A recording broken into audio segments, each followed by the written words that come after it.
Tēnā koutou katoa, and welcome to everyone here today. I'd like to thank Amit for the invitation again to participate in this conclave. I'd also like to acknowledge distinguished guests and speakers we have here today, and all of the attendees, and those of you who will be presenting over the next few days. And I'm looking forward to hearing your thoughts, your ideas, and your insights that can help us all move forward in this space.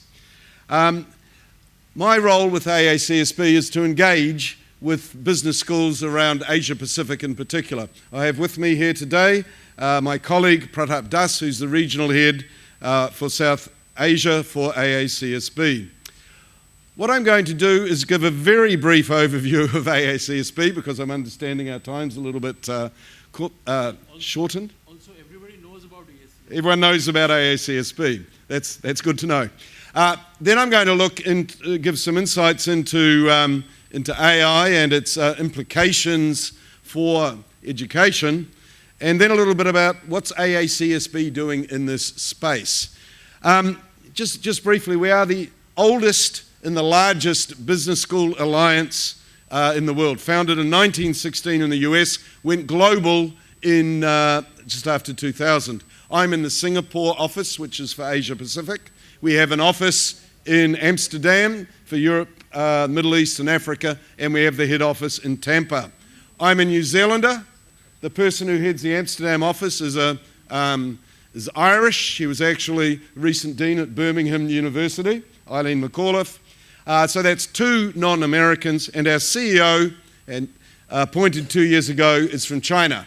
So half of our executive team is not American. We're more international. I just want to give you a few numbers about our size. In 2000, there were really no members in Asia Pacific. You can see now there are 531. So that's happened in the last 26 years. We have 210 accredited schools in Asia Pacific. Again, that's in that time. We have 124 in process, of whom 41 are Indian B schools. So we accredit 6% of the global B schools. That's 1,066, 6%. India, we have 137 members in India, 21 IIMs. We have 24 accredited schools, four of which are IIMs, and we have 41 in process, 11 of those are IIMs. India is our fastest growing area, and there's a race between China and India at the moment. We've got 143 members in China, 137 in India, but as Pratap will tell you, the gap is closing quite quickly. If we get to artificial intelligence, firstly, just a few comments about the impact on business. And this is from the Goldman Sachs work, and just a few quotes here. And what it's talking about, how it can lift GDP and productivity, how particular industries will be impacted and will get benefits, particularly in banking, high tech and life sciences, but also it's disruptive and transformative across sectors. And really, for business and education, we can't wait and see. Things are moving very, very fast. But it's interesting, picking up a comment that was made earlier by Amit. There was a report put out from MIT a few weeks back that says, as yet, we cannot identify any real impact in productivity, in growth arising from AI. And some historians are saying, let's look at the dot-com situation. There was that expectation that we're going to see this huge impact, and it wasn't showing in the growth, the jobs, the productivity data at that time. So some economic historians are saying, is AI going to be the same? Okay, in fact, it's so new, it's so early, you could understand why we're not seeing it in the productivity numbers. I want to talk a little bit about academia, because there's a real question for us in business schools, is do we have credibility? And what can we contribute? And why do I say that? Firstly, we do not possess a unique added value in the AI space. We are a consumer of AI. We're not a leader in that space. So that's a challenge for us as we look to move forward. Secondly, as I said, the AI is not developed by academia. It's developed. It's a fast-moving field, and it's hard for us to keep up because we tend to be more deliberative and slower, whereas industry goes bang, bang, bang, bang. Let's say we've got a board member from Indigo. The change is really, really fast. Academia, it's a little bit slower. And there are other knowledge creators who move faster than business schools. So we have some challenges. You have got providers who can be quick and get things up. We quite often have to put things through approval processes before we can get there, so we're a little bit slower. So that's a challenge. And further, if we think about this, sorry, I'm just, as I said, okay, that wasn't developed. All right, if we come to students, so we've got some issues. It's important, we've got issues. We're not the developer, we're a consumer. We tend to move slower than business, so how can we stay in the forefront? If we come to students then, firstly, this is from a survey. It was done in late 2024. It's a global digital survey across 16 countries and getting insights on what do students expect from universities and educational institutions. So what we have with our students, they expect to provide more training for them. They expect that we will be training the academics, that they will be efficient and useful at delivering AI. And they're expecting teaching and learning, training in the use of tools, more courses in AI literacy, and to involve students in decision making, because quite often students are more up to date with this stuff than we are. And if we're looking at this, 73% of students think that universities and business schools must ensure all educators are trained, should seek feedback from faculty and students.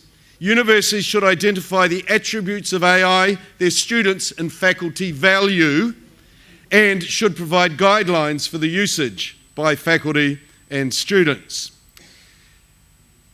But it's interesting, the progress in business school and in students as we look across the world is uneven. Some have taken significant steps, while others are still slow to react. Some have central policies. Some are taking a more decentralised approach, letting things evolve as it's an evolving area. So there's a huge diversity as we in higher education are responding to the opportunity and the challenge of AI. But if we look at some overall impacts, yes, it's affecting the processes, policies of business schools, what we teach, how we teach, and it has financial implications. And yes, there's a huge learning curve, and the learning curve keeps changing on us very quickly. But there's 2 points, the last two that I want to make in this particular slide, is it changes AI and the implications of AI changes what we need to develop in learners, or re-emphasize some things that we used to do anyway. Firstly, what becomes really important is, can learners frame the right questions? If you're going to be using AI, you must be asking the right questions. So having those skills become important, being able to frame, identify a problem, identify the questions rather than necessarily knowing the answer. Critical thinking becomes even more important in the world of AI. Evaluating the validity, relevance, and accuracy of what you get back. So, you know, when you got back the AACSB report, did you just accept it, or did you dig down and see, was that valid? Obviously, you assumed it was valid because you liked the result, but we need to dig underneath it, and that's what we need to teach our learners. They need an innovation and inquiring mindset in the world of AI. And it's interesting when I look at the NEP and the idea of interdisciplinary and cross-disciplinary beyond business, we need our learners to have a range of paradigms that they can bring to an issue. And so they can also understand the range of responses you get back from AI, because it's not coming back as a discipline-specific response. So that's students. But for all of us sitting in here, I mean, I'm an ex-dean, I'm an ex-DVC, I'm an ex-academic. So maybe it's not me, maybe it's you now. What we all need to be thinking about is what is the value that we provide? And what do we value and should we value? As was the point was made earlier about by the Vice-Chancellor of IIFT. You know more and more and more about less and less and less. When you get a PhD, you've narrowed right down into some area. Knowledge is ubiquitous. That becomes less important. What becomes more important is not the sage on the stage, the knowledge you have, but you become a facilitator. The ability to develop skills in others, in your students. So the process that you did in your PhD is more important than the outcome when we're teaching students. You know, how do you frame a question? How do you identify the appropriate data? How do you evaluate if it's what you need, if it's relevant, and etc. So as professors, that depth of knowledge, which is quite often where we've had our status and our reputation, in a world of AI becomes less important than your ability to facilitate the types of skills I put in point 3. All right, a little bit on AACSB. One of our areas is thought leadership.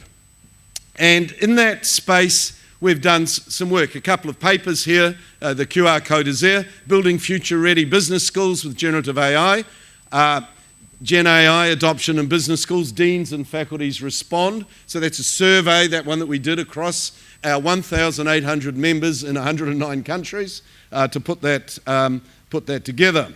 And so what are we finding in this? Some of the key findings: deans are or directors are more optimistic than faculty about using this. Maybe because they're not doing it, but they're more optimistic.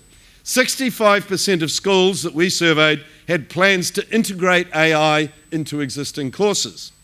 47% of deans report implementing AI policies, but in the survey, most of the faculty weren't aware of it.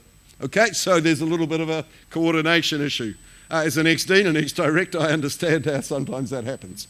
And there are barriers to adoption, including time constraints, lack of leadership, and sometimes questioning of the value. If we look at AI use in schools, there was a positive response from deans and faculty that we need to do it. And what's interesting in here is, where is it being used? Research was mentioned, but in the classroom, it's mainly in generating exercises in the classroom and resources around that, and secondly, in content creation, curriculum, developing curriculum. People are using AI there. What's interesting here, looking again at AI and quality, we find larger schools are more likely to have policies on AI than smaller schools. And regionally, in the Americas, 36% of schools have some policies. In Asia Pacific, 51%.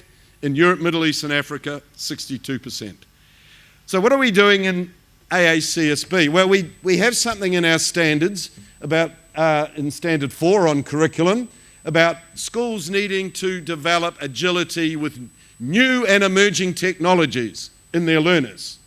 So it's there. Now, we're actually doing a standards refresh where we're looking at maybe how this could be strengthened.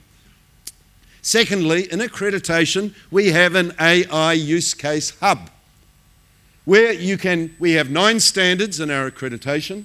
You can go there, and each standard we have prompts that you can use, so to use AI to help you generate some information that you need to develop your standards to understand the standards. And prompts also about what information you might put on, your vision, your mission, your strategy, your programs. But you can, if you go on our website under accreditation, we actually have prompts for every single one of our accreditation standards. For those of you in process and those of you who are already accredited and are looking to renew, you can use that to see how that can help you. Of course, it's not the answer, but it can help you. All right, that's enough from me. I'd just like to say again, thank you for the opportunity to be on the stage and to talk with you. And I look forward to the discussions.